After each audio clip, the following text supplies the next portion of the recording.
Hello, hello everyone. Welcome to this session. I can see that some people are joining us, so while we are waiting, I'm going to present myself. Welcome to this masterclass on navigating European sustainability regulations, bring to you by Finboot. I'm the market manager here at the company. It's a pleasure to be part of the Circular Week this year.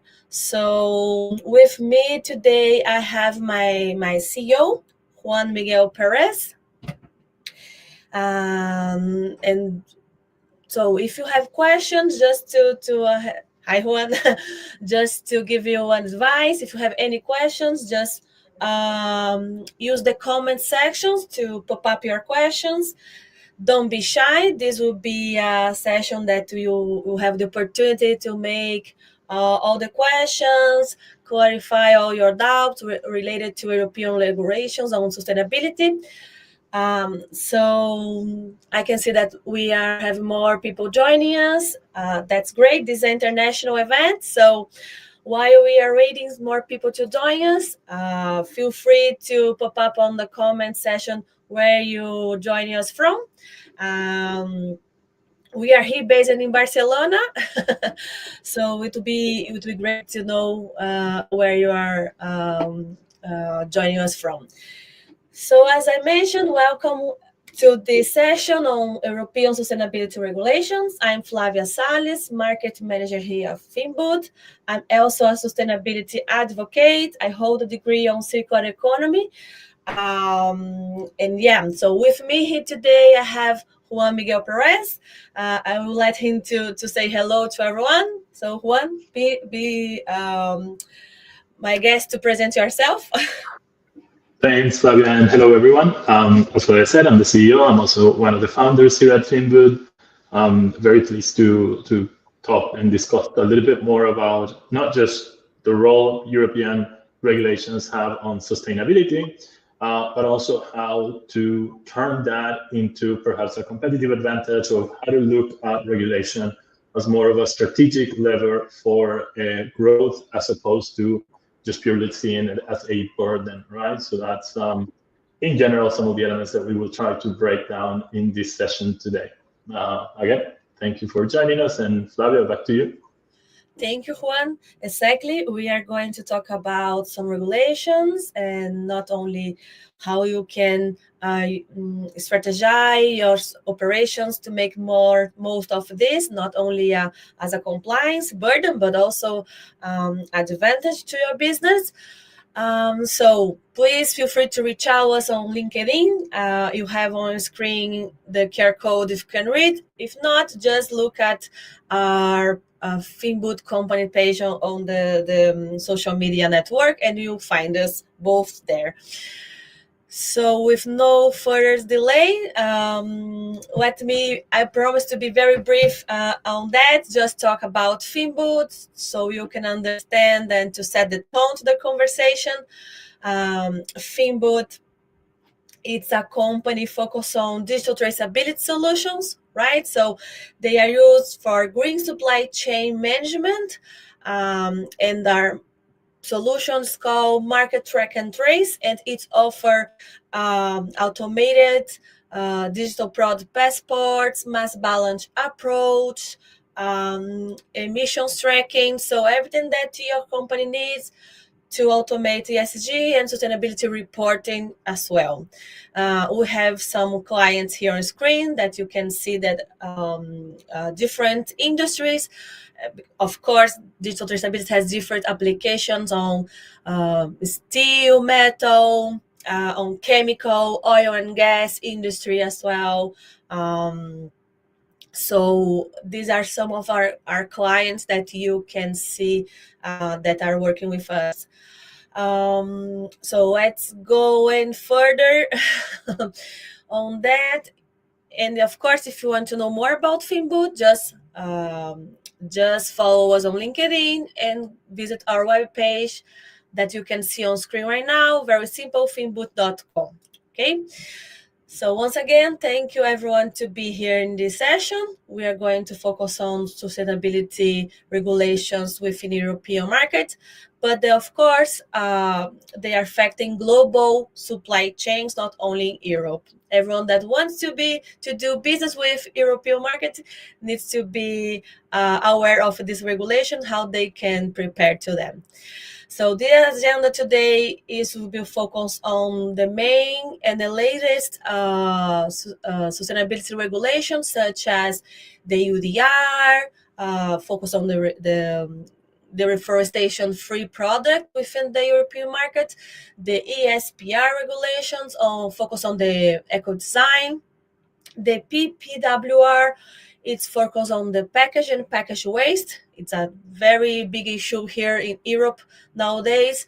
The red, more in the energy sector. And of course, we're going to talk, impossible not to talk about all the 6 European omnibus package that we have seen in the past few years since the Green Deal first announcement. And all that related to all these regulations. Of course, we are going to talk about the impacts on financial and materials and the opportunities as well beyond regulation compliance. Okay, and of course, touch base geopolitical landscape. I think part of this omnibus package is maybe a result of that, and how to prepare this kind of uncertainty frameworks and avoid supply chain disruptions. Okay. Again, if you want making comments during the session, just pop up then on the comments, and we are going to circle back on that and to give you the most time to reply to them. As I mentioned, we are going to focus on some of the regulations here.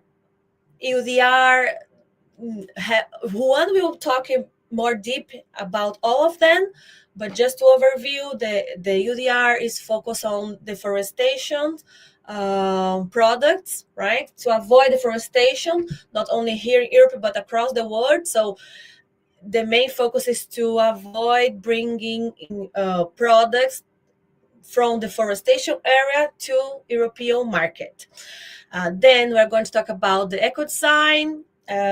This is also regulation very strong, affecting different industries such as textile, electronics, batteries. So a lot of industries being affected with this regulation. So stay with us, and you will learn how to comply.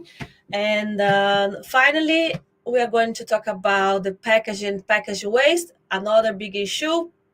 Not only the textile sector, but the plastic sector, it's most affected by them. So without more delays, I will ask Juan to join us again, to come back. Hello, Juan. So please feel free to explain more deep these regulations, and as you mentioned at the beginning, how they are affecting the companies, and more important, how these companies can make of this compliance some part of their strategy and their as an opportunity as well. Thanks, Flavia. Yeah, so a little bit on this stream, right, and kind of setting the scene for Yep. my objective today. I'm going to cover them at a bit of a high level, right? We're going to get into specifics of deadlines and implementation timelines, potential fines related to it, and of course, a description of what are the implications, right? What does it mean to be compliant within those regulations? What are my responsibilities? What do I need to do? What information do I need to start paying more attention to? And which systems do I need to report to, right? So we're going to cover all of that in a kind of fairly quick synthesis.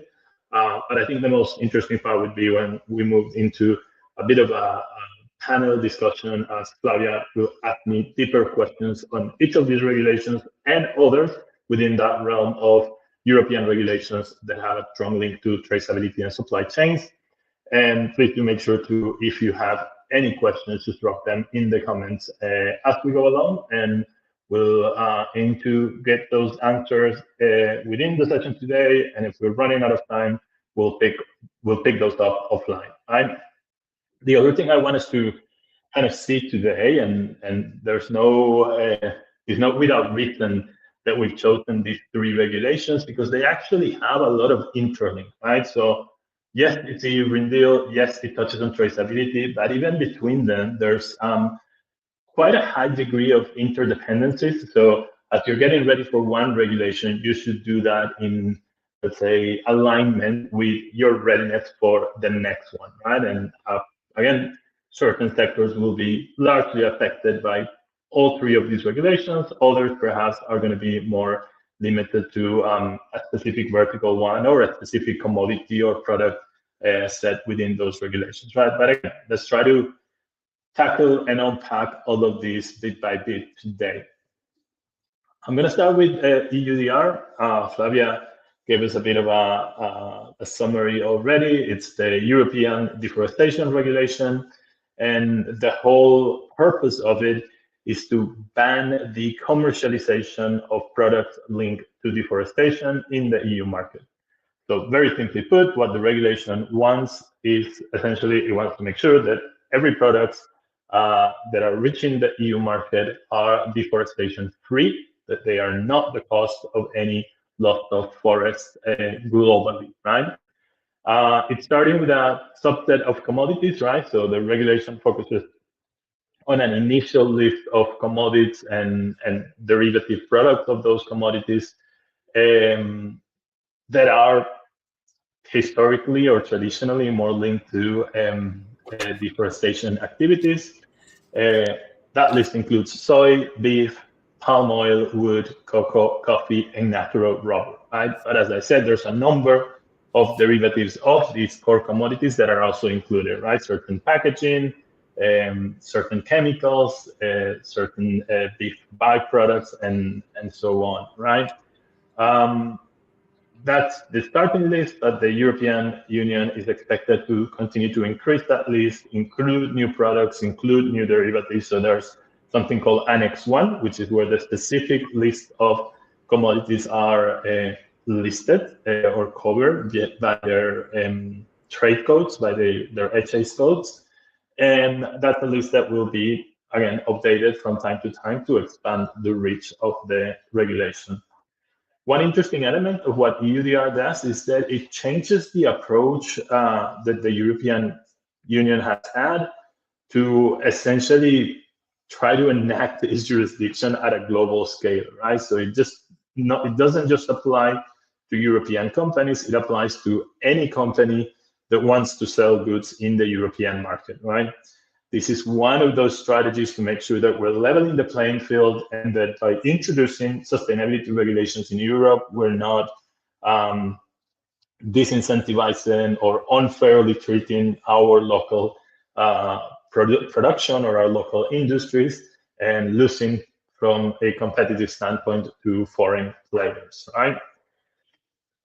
In terms of implementation timeline, well, there's been quite a bit of a back and forth when it comes to EUDR. The regulation was first approved and came into force in 2023 with an initial implementation by December 2024, right?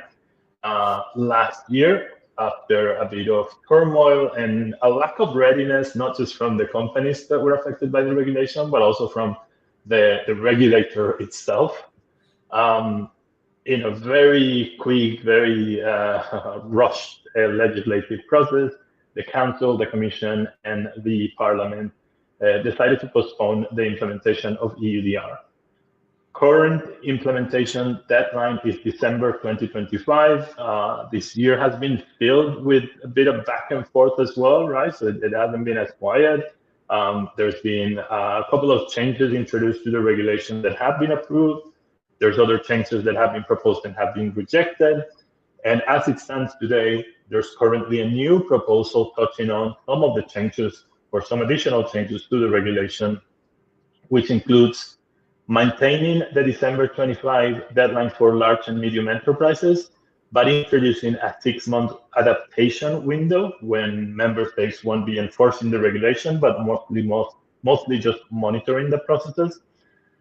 In addition to that 6-month adaptation window for large and medium enterprises, what this proposal also includes is a 6-month delay for small and micro enterprises, right? Their current implementation deadline is by June 2026. If this proposal comes through, that will become December 2026.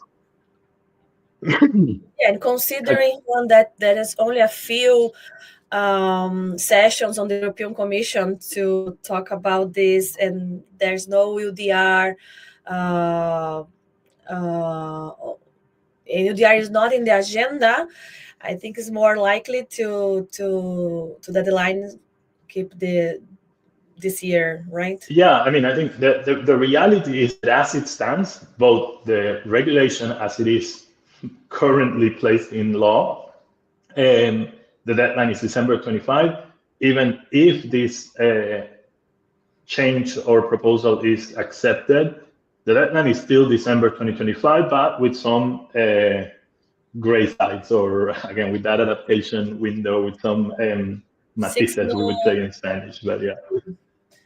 Great. But the bottom line is either way, businesses have to be getting ready for December 2025. Again, from our experience and the customers that we're working with, most large enterprises are well on their way to be ready, if not already ready for EUDR. Medium enterprises perhaps have been more cautious on their investment just because of their own reality. But if you haven't started, the recommendation very much is that you start acting now to make sure that you are ready in some shape or form by December. If that adaptation window comes, then magnificent, but there's a learning curve when it comes to EUDR systems. It's a complex implementation, it's a complex process. It requires a lot of different stakeholders within your organization, right? So that's something that certainly needs to be tackled basically upfront, right? Why is this regulation important? Again, basically because of the potential fines, right? So the fines within the regulation are up to 4% of annual turnover, which is annual EU turnover, but that's still significant considering how big the EU market is for many businesses. Not only that, the regulation also includes provisions to seize products or block goods from going through customs if they are not properly documented within the scope of EUDR, right? So all of these can create significant barriers, right, between those seizures, those market bans, and the additional fines, which are sizable and significant. I think all of that should be reason enough to make sure that you don't want to risk it. The cost of compliance, while it exists, is not non-existent, but the cost of compliance it's largely inferior in comparison to the potential risks that can pose to you as an organization in the market. Yeah, the cost of inaction is huge. It's huge, absolutely. So then on to what do I have to do to be EUDR compliant, right? So again, if you are placing any of these products in the market, you need to guarantee that you can conduct certain due diligence to verify that those products are deforestation free, right?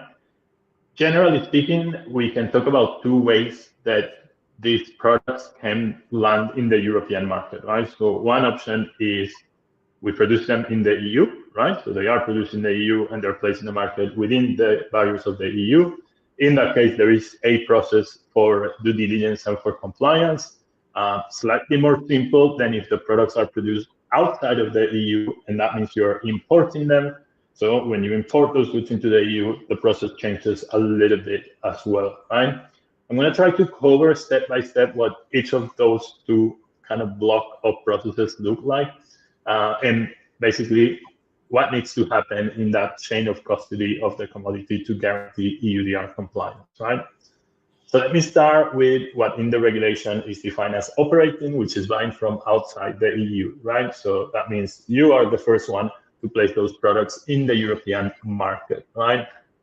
Now, The first thing you need to do is capture the purchase data and flag it if required. So that would mean basically, are these edge codes in this particular purchase order or delivery order, are they EUDR relevant? And if so, then I need to kick off my process, right?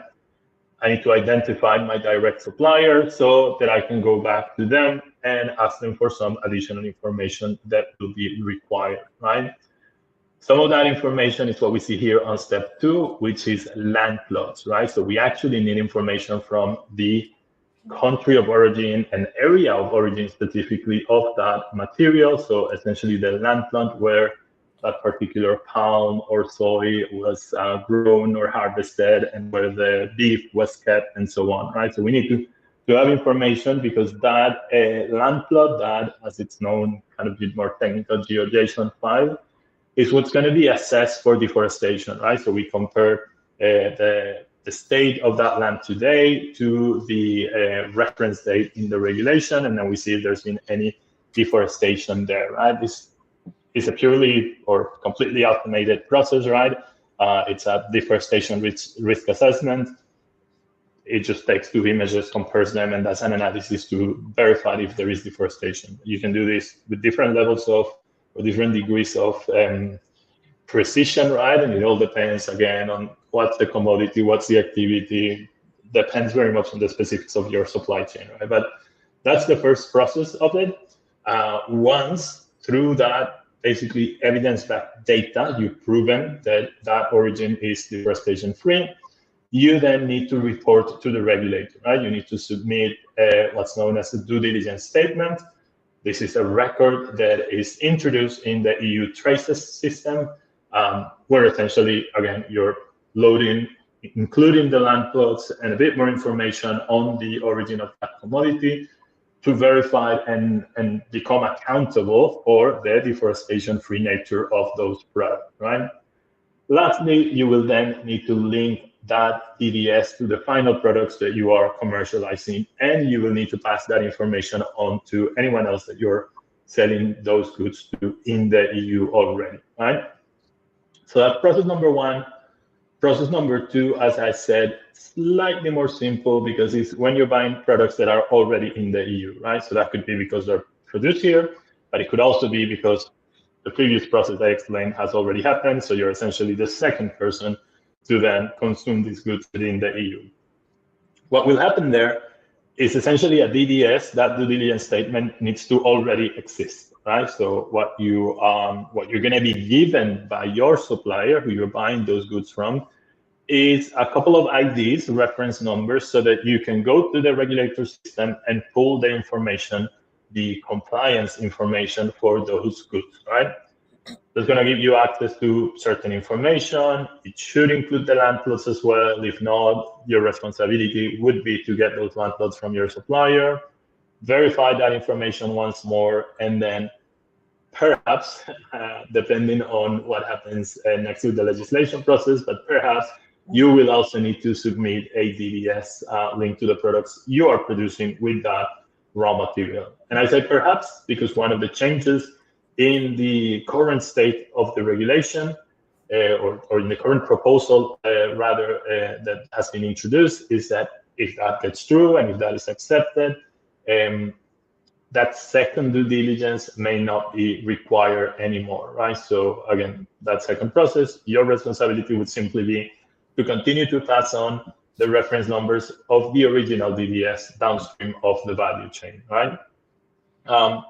It's a change that it's being proposed basically in lines with the simplification of the regulation and also to ease the burden on the regulator system that has, as the Commission itself has admitted, suffered certain scaling challenges, right? And I think clearly due to lack of preparation and proper measures there. But in order to do this, it could be a good alternative, right, to ease the load on that system, while still not, let's say, guarding the core principles of the regulation. It's a bit of a compromise in a way. In any case, that's just a proposal today. So our recommendation is, as you're preparing for EUDR compliance, that you do so based on what's currently rule of law. So it's the current version of the regulations. Since the proposal what we'll introduce is simplifications. It's better to be ready for the most complex ecosystem and then slim it down to the adjusted one, but make sure that you are ready for the current, like the rule of law, right? Also, because Flavia mentioned something critical earlier, and it's the fact that the window is very short. I think there's 2 plenary sessions left in the year for Parliament. There's not full alignment on wanting to approve this. There's not full alignment in many things that we're going to talk about today, right? So then that means that debate, those frictions may imply that these negotiations carry on to the next year. What would happen then is the regulation would come into force as is, right? And then maybe will be slimmed down, right? So that's one of those risks and one of those areas, let's say, that we need to be prepared for if you are affected by the EUDR. Now, that's enough on that one. Let me move very briefly as well to discuss ESPR. So the second regulation that we wanted to focus today. ESPR is the Ecodesign for Sustainable Product Regulation.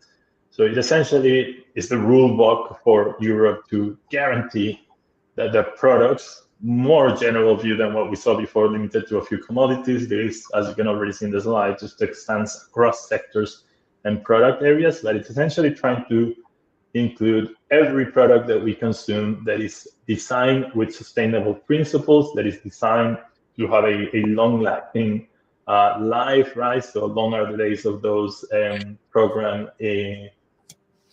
I forgot the name of these, but well, essentially making sure that our products remain functional, that they are repairable, that their parts can be replaced if something breaks, and so on, right? So, so that's the whole context. The circularity of these products. Exactly, and the last element of it is that we can also guarantee the current disposal of those products, right? So when their life cycle ends, that we can make sure that those materials can be reinserted or appropriately managed through a value chain process, right? So that's the general headline, let's say, of what this regulation wants to do. The implementation plan here is slightly different because there's a bit of a transition period and it touches on different industries.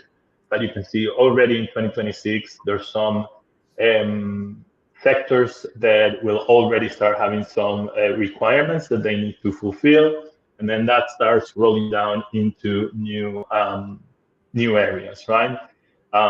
Again, you can see the very broad scope of products that we're talking here, right? Because you go from things like heavy industry, iron and steel, to textiles and apparel, right?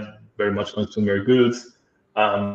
Appliances as well, furniture, electronics. So it very much opens through a transition plan, that it opens the door to several different sectors, right? It's not just about sustainability, it is also very much about guaranteeing that we take advantage of critical raw materials, right? So this is linked to other approaches within the circular economy strategy by the European Union, to make sure that some of those critical raw materials that are in our products that we don't have as a natural resource in Europe, that we don't simply waste them, but rather we actually figure out ways in which we can recover them and make sure that we keep them moving around as much as possible to guarantee or to expand, let's say, the sovereignty of our industries, minimize our dependencies in trade partners, right? So this is one of those examples of, yes, it very much is a EU Green Deal regulation. It very much has sustainability in the name even, but actually what's behind that, it's a more strategic approach with certain geopolitical elements, right? Not far from the ESPR, we have PPWR, which is Packaging and Packaging Waste Regulation, right?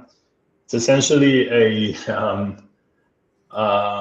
a child in a way of the Single-Use Plastics Directive, but then it starts to go broader, and it also moves from directive into regulation. And the whole thing is focused around guaranteeing that we have a certain volume of recycled content in our packaging. Again, that there is accountability on making sure that packaging, if at all possible, is reused. if not recycled, reintroduced, again, making sure that these products, that whole vision for circular economy maintains, let's say, its course, right? So they want to reduce packaging waste and they want to increase the rates of recyclability in our industry and in our markets even, right? Both are quite related, right? Because ultimately all of the products that are touched by ESPR will have some sort of packaging as well. So then that packaging needs to be PPWR related, and that packaging will likely need to be designed under ESPR rules as well, right? And then all of that information on packaging, on product, on supply chain, on source or original commodities as well, all of that's encapsulated and then shared via digital product passports, which both of these regulations, mostly ESPR, but also to an extent PPWR touch on, right? So it's that kind of ID card for our products to make sure, hey, what's in here, what are the materials, all of those options that I have for reuse or recyclability, the information that I need for it should be encapsulated in that digital product passport, right? And that's the whole concept of the passport ultimately, right? Is to make sure that data is made available throughout the value chain so that we can better take advantage of our products throughout their entire life cycle. Now, with that, let's say I'm gonna keep it there in terms of the review of the regulations. And I do want to spend a couple of minutes discussing the opportunities beyond regulation, right? And this is what I mentioned before on, it's not just about seeing regulation as a burden and a need for compliance or a responsibility for compliance, but can we actually turn the tables around and look at this as a commercial opportunity, right? And the reality is that, again, supply chain traceability touches on many other areas beyond the regulatory landscape, right? That's, as you can see here, that's one of the pillars, of course. But again, there's a number of things that are happening in our supply chains where traceability and transparency can help us, right? Certainly, supply chain risks are increasing. Most of that, or a lot of that, is linked to geopolitical tensions and climate disruptions, right? So supply chain disruptions that are linked to climate events. All of that means we need more data and we need more visibility in order to have a better reaction, let's say, to any supply chain disruption, be that for geopolitical reasons or for climate reasons, right? And in order to be prepared for those events that are more and more recurrent as of late, data is the only thing that's going to help us basically capture the information to act appropriately, right? So that's the reason why, from a risk perspective, all of these requirements from the regulation are actually already requirements your business have. Again, independent of what the regulator is asking you, you should be leveraging and capturing all of this data and all of this information, because it is going to help you react to the impending risks that we've already seen in the last couple of years. And again, year on year, as we ignore more and more some of the elements of the climate emergency that we have, those climate-related supply chain disruptions are just going to skyrocket, right? So we need to prepare for our businesses to be able to recover or go through these events in the best possible way.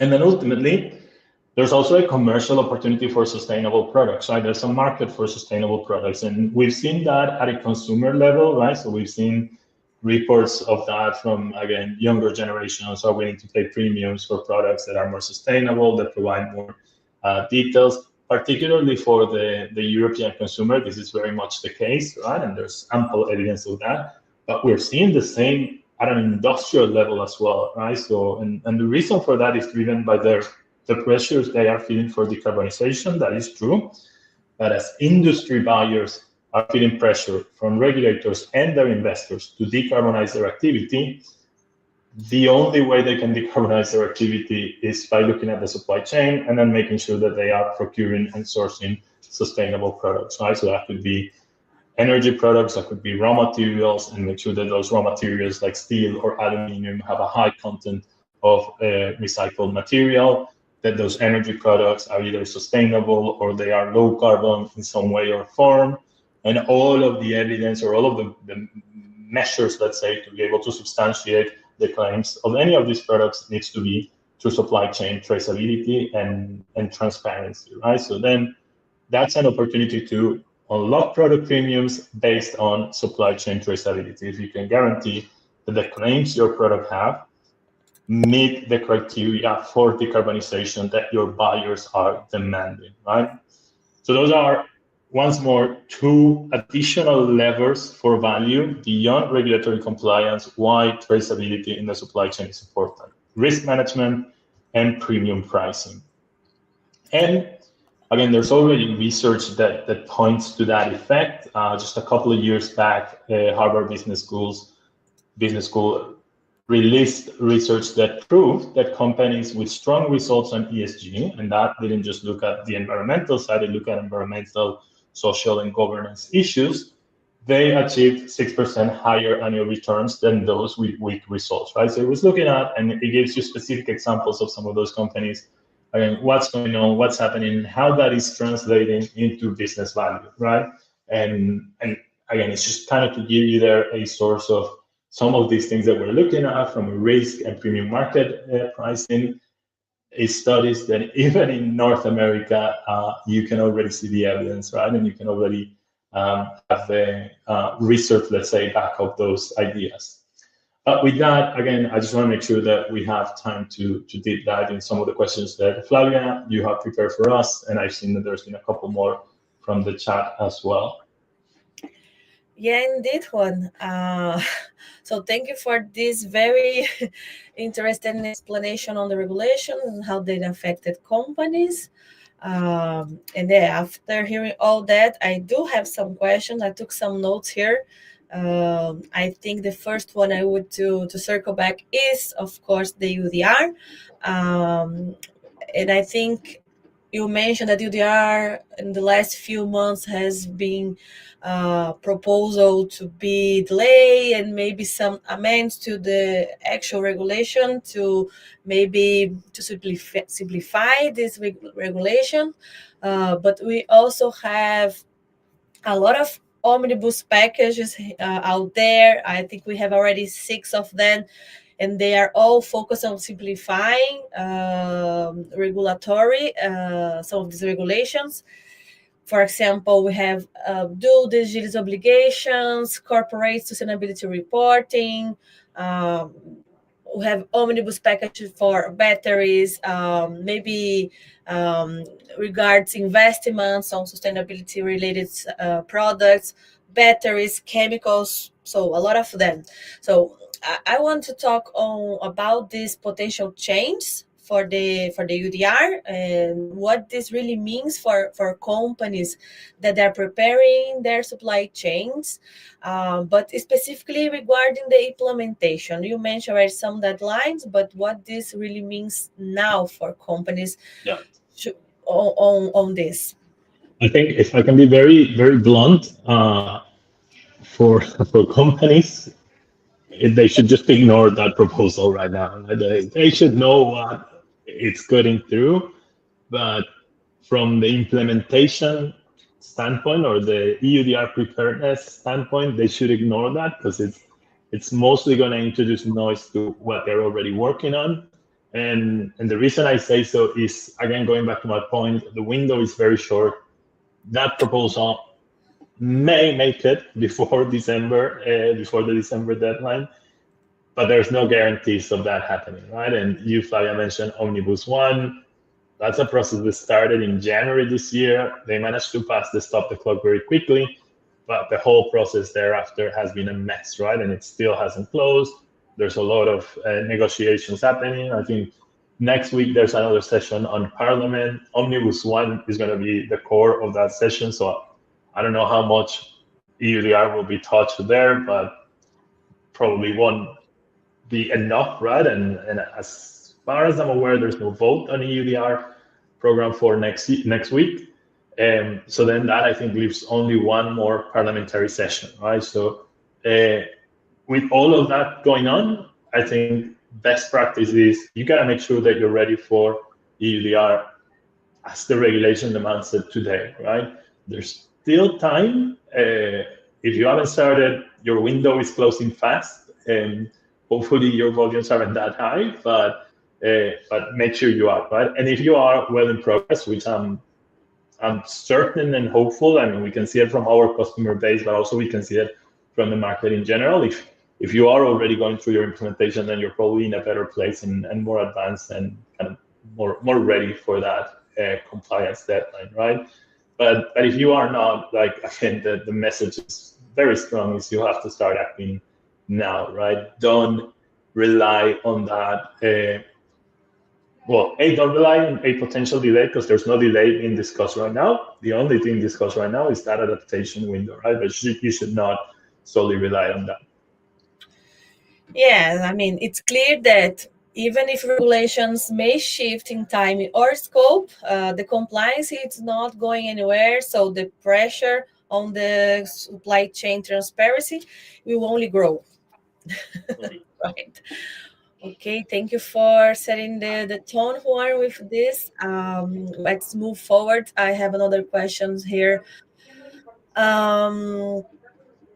You're talking about, I'm still talking about the EUDR regulation, because I think it's very new, it's very fresh, and I think it's very important as well. The deadline is here near to our door, so that's why I want to focus on this one. You mentioned the geolocalization information data that we need to, the companies need to collect from their suppliers.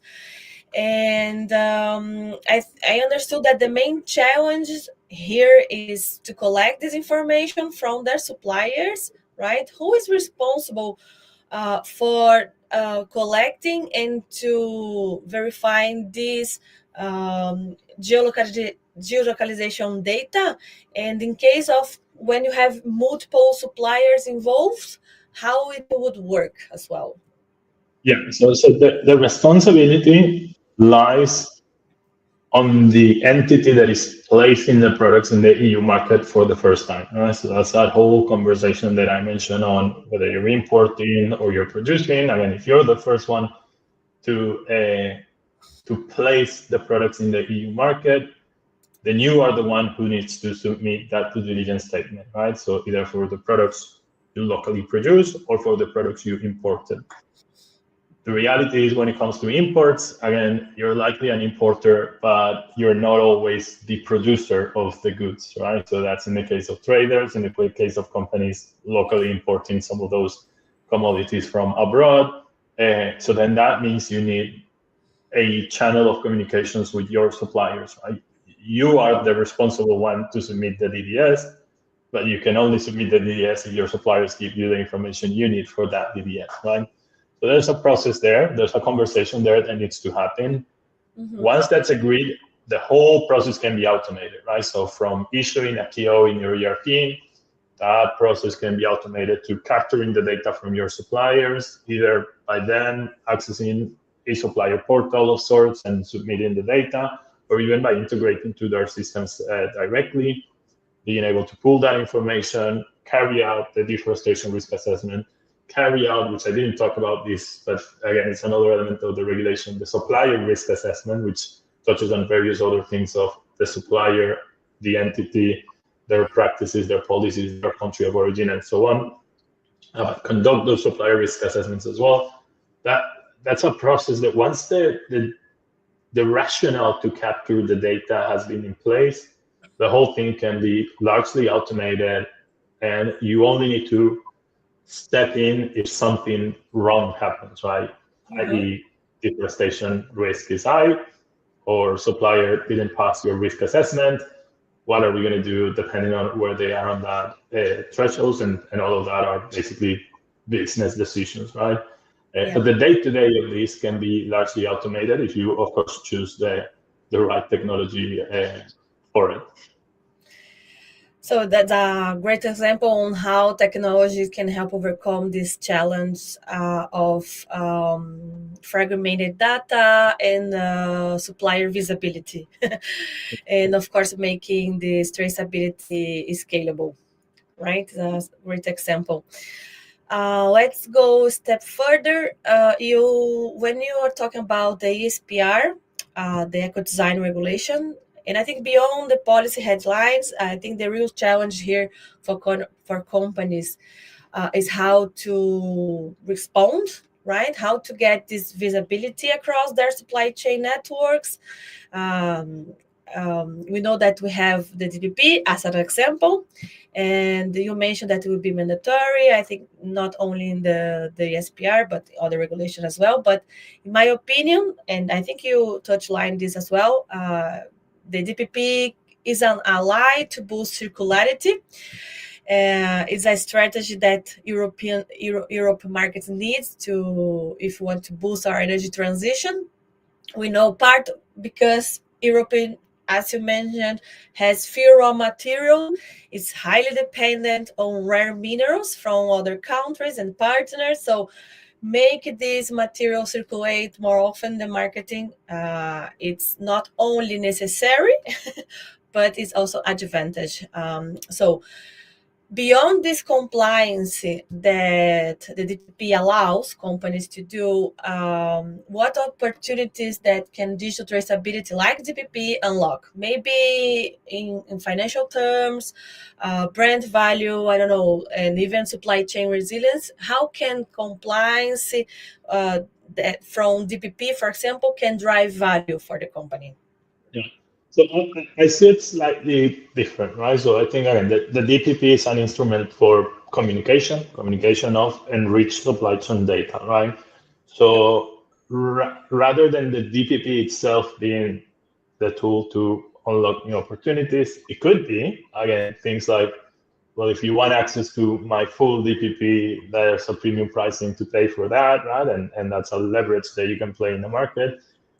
But the big opportunity here is on that enriched supply chain data itself, right? So because that's what's going to give you well, power in a way, right? That's what's going to be valuable information.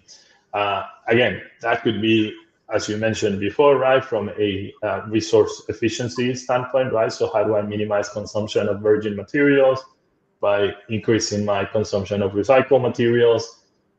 How do I leverage again that use of recycled content for a premium pricing in my markets, right? So how do I turn that into a double win of sorts, right? Less reliance on virgin raw materials, but also my use of recycled materials, which may meet certain criteria I can monetize differently, right?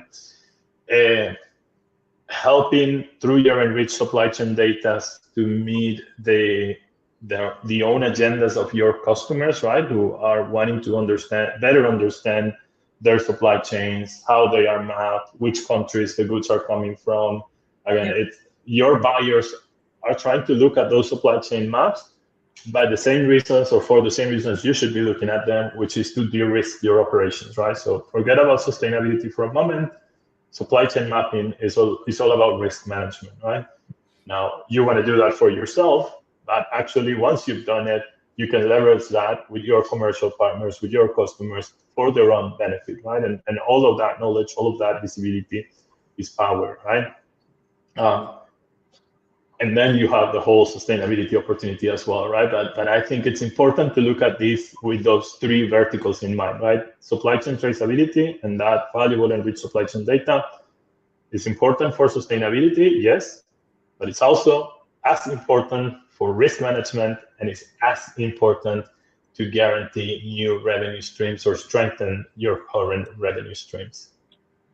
Yeah, and I also think that you can access revenue streams from waste, right? Because when you well, we have a global crisis on waste. There's no mystery here. We all know that. Part of the textile industry, for example, is responsible for a huge amount of waste and emissions. Other industries also very affected on that, like chemical, oil and gas, and iron. They are also called by society on reduce their emissions. So, and you are talking about creating value. That DPP is just an instrument, but digital traceability also allows the companies to access the value from waste, not only from those sectors that I mentioned, but besides the DPP, and I think that I saw some question here from the audience related to that. Maybe it's something that we can touch base.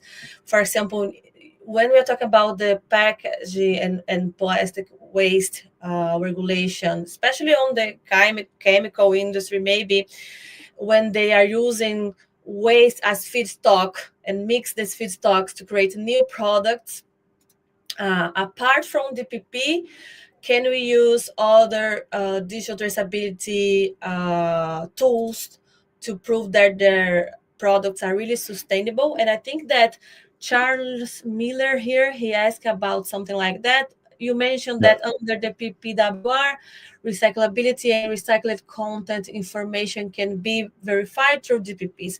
Could mass balance and bookkeeping also be used for this verification? Yeah, and that's a good question. I mean, basically the key here is PPWR sets some targets for recycled content in our packaging products, right?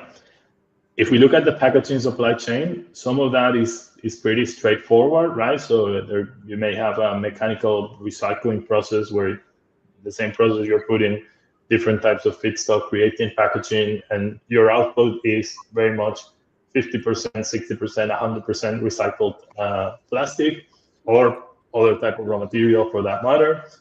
But that's only one, let's say, avenue for recycling, right? And then when we look at bigger loops, and when we're looking at things like within the plastic space would be chemical recycling. But again, if you look at the way paper packaging is produced, or if you look at other sectors, more industrial sectors like steel and aluminum, the production processes by nature are not segregated, right? So you ultimately have to mix. Again, on paper, you can recycle it X many cycles, but at some point you need to start introducing virgin feedstock into that.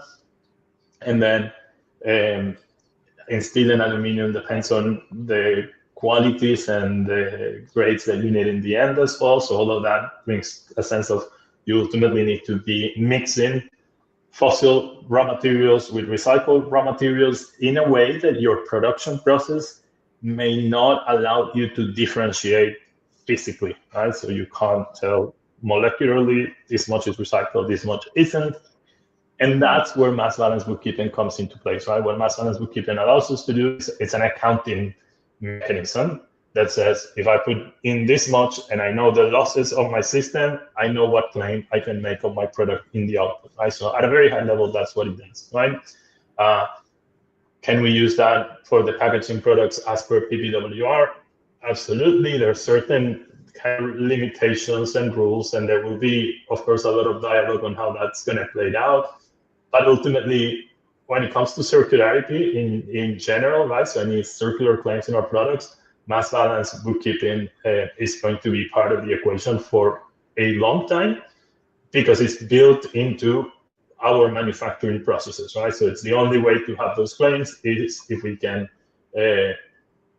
allow for things like mass balance bookkeeping to be part of the mechanism for to verify this data. Okay, thank you, Juan. We have another question here. Charles Miller again. He's asking how companies align data collection and reporting process to meet both ESPR digital product passports requirements and CBAM. He's mentioned CBAM in his questions, carbon data obligations without duplicating efforts. And I think his question also can maybe apply to other regulations, not only those two, maybe. Apologies, I was double checking some of the questions on the next question. So, in companies align data collection.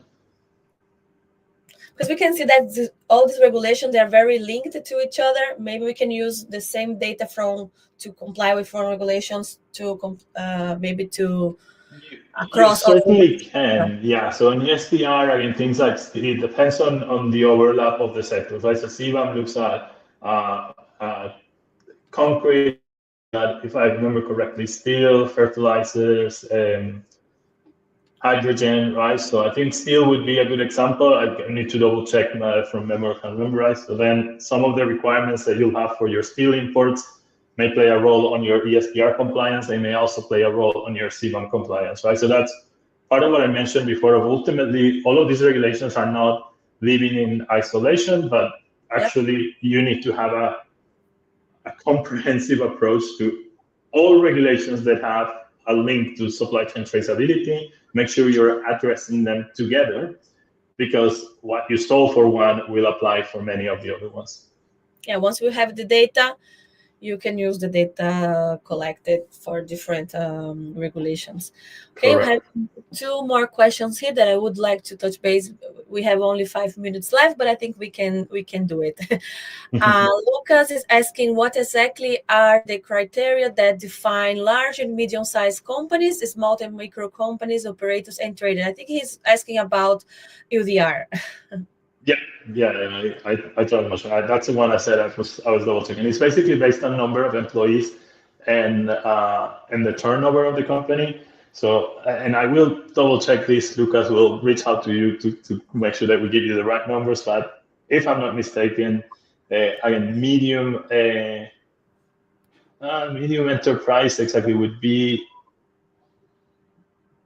a turnover of more than 50 million euros. No, I'm gonna have to double check that, Lucas. Sorry, it is linked to the number of employees and the turnover. But let us get back to you on the firm figures of, hey, what's the threshold for medium, large, and what's the threshold for micro and small, right? Yeah, apologies. I just don't know the numbers off the top of my head. I try to look them up very quickly, but I'm not sure I got the right metric there. But we'll make sure to reach out to you directly with those. Yeah, well, since he's left his question on LinkedIn, it's easier to track him and we can respond there. And maybe his question is also other people's questions, so everyone will be able to see the answer in on our channel as well. We have another question here. Oh, I think this one we have already have done this one. So yeah, just to see my notes here. I think you mentioned that about risk, right? I think the climate risk, sustainability risk now is one of the most important part that companies are looking at it. Different reports. You mentioned the Harvard Reviews report. There's a lot of other reports on demonstrating that although we have some headlines giving the perception that sustainability is going back, but it's not. We have different reports to prove that the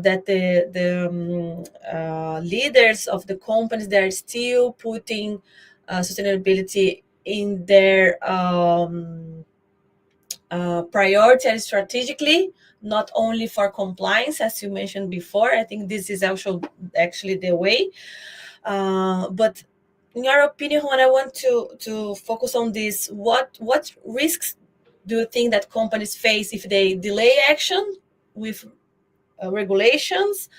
And what do you see that the leaders should be doing instead of waiting for this, certainty on regulatory aspect? Yeah, I think the bottom line is you're not going to get regulatory certainty in 2025. I don't think we're going to get it in 2026 either. And we are living very, let's say, dynamic times, for lack of a better word. And geopolitical tensions are going through the roof, and that's what's leading, again, what's been 2025 for Europe is a blatant deregulatory agenda. This is evident for everything that has happened. Again, also from the voices of the regulator itself, talking about cutting the red tape and simplification and so on. So that's something that is happening, right? And our regulations are about to change. Again, we could have a debate on whether that's been carried out the right way or not, whether that was necessary or not. There's a lot of shades to that. debate, but that's a reality, right? Now, our approach and our message and what we've been emphasizing today is that regulatory compliance is only one part of the equation, right? Europe was, and I think continues to be today, at the forefront of sustainability regulation. But the approaches to sustainability regulation that Europe had are not separate to the reality that our global supply chains have, in the sense of, actually, this is something that we need to take action on, right? And we need to make sure that, again, that purpose of design for recyclability, that purpose of guaranteed deforestation-free products, that purpose of increasing the efforts for circular economy in Europe, all of that are realities that Europe lives in spite of regulation, not because of regulation, right? And that's why we try to frame the picture as in, you're doing this and you're investing in transforming your supply chain to turn it into a more sustainable supply chain because of regulation, but also as important because of risk management, and also as important because of the commercial opportunity, right? So let's look at those three verticals. And yes, in 2025, there's some relaxation happening at the regulatory forefront. Some, not all, you still need to comply. Again, EUDR, great example of that. Deadline is December 2025. Mm-hmm. So that regulatory uncertainty shouldn't also give you a peace of mind. It's actually, if anything, you need to be paying more attention, right? But also focus on the other two alternatives, because the other two alternatives are what's actually going to have a material impact in your business, right? So again, risk management, that will be linked to the cost of your operations and how you react to sudden changes and disruptions. And the market opportunities are a top-line result, right? So you need to look at all those three pillars and move your agendas accordingly, right? And if one slows down, doesn't mean you slow down, because you already have opportunities that you're exploring in the other verticals of your sustainability and decarbonization strategies. Yeah, and as you mentioned, not only because of regulation, do you think that traceability become a license to operate across industry, not just regulated ones?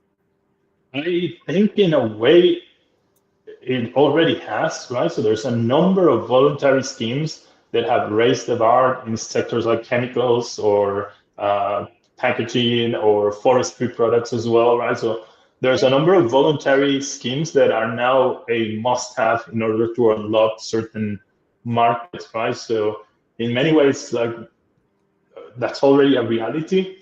And if anything, it's just going to become bigger and bigger, right? Now, the benefit here is, again, another reason why you shouldn't wait for the regulator is that this gives you a window of opportunity. Because right now, those voluntary schemes are something that gives you an edge, right? Gives you a competitive advantage. The moment the regulation catches up to the voluntary schemes, it's the new low, right? Everyone has to comply. This is the new reality. The premium pricing is gone as well, because whatever the market pricing is, the market pricing needs to come with the compliance, with the regulatory compliance. So now is the opportunity to actually unlock that competitive advantage when sustainability is a license to operate, but it's a voluntary license to operate that gives you access to product premiums. The moment it becomes a regulated license to operate, it's just going to be the cost of doing business. Yeah. So we are heading to the end of this event. Just want to circle back on the key takeaways of this session. I'll ask our backstage team to add the presentation. Thank you. So I think the key takeaways from this session is let's not waste our time waiting for regulatory certainty, right? I think this is clear enough.